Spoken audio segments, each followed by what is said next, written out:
open border policy, sending air marshals, U.S. air marshals to the border to help with the massive influx of migrants. For more on this, let's welcome New York Congresswoman Tenney. Good morning, Congresswoman.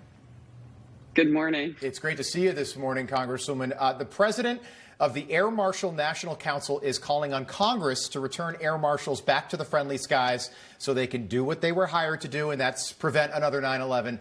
What good are air marshals going to do at our southern border?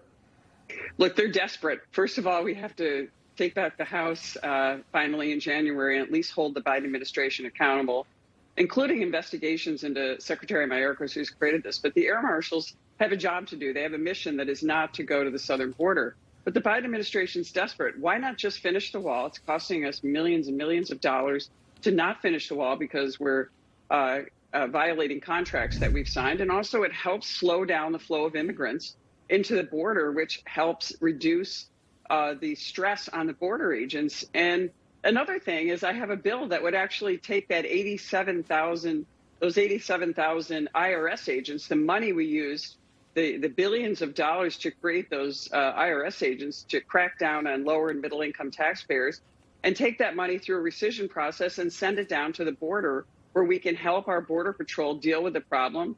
And also look at what's happening coming up in the end of December here is Title 42 will expire. Yeah. And Title 42 allows the administration under the public health law to send people back, whether they're asylum, quasi-asylum seekers. Right. That's always a question, and others back across the border so that they're not in the United States where they're potentially public health and also potentially criminals, potentially traffickers, or mules used by human traffickers and drug traffickers at the border. Yeah, absolutely. It took years for people to finally feel safe flying because of having those air marshals and the security.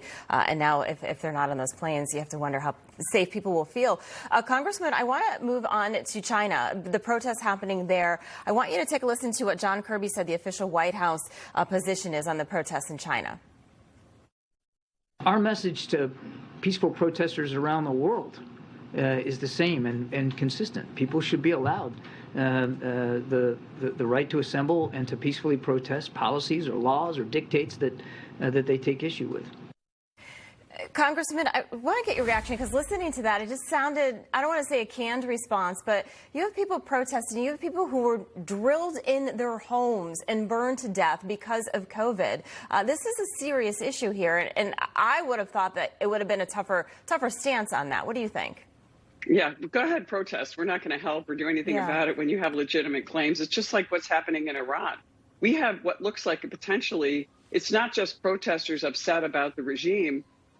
These are protesters that want a different kind of government, and the Chinese people look like they could be getting there too, although, the brutality of Xi Jinping and the Chinese Communist Party in control, I don't have a lot of hope for these people, especially without the help from the United States, which would be immense. But a lot of Chinese people are successful. They're realizing that the system, is not good for them. And that's what you're also seeing in Iran. People are finally saying, you know what, we don't just want, more rights. We actually want a new system. We want democracy, and we want the opportunity to control our lives and not have a dictatorial, authoritarian regime that's brutal and murderous, as both of these regimes are. So I think that we're at a moment in time where it would be really refreshing to see the administration stand up for truly amazing protests and bravery coming out of these people who are standing up knowing that they could very well and likely are going to be murdered by their own government. So that's a great point. You remember the Summer of Love, June, July 2020? So nobody, BLM, Antifa, rioters, protesters, they weren't even arrested.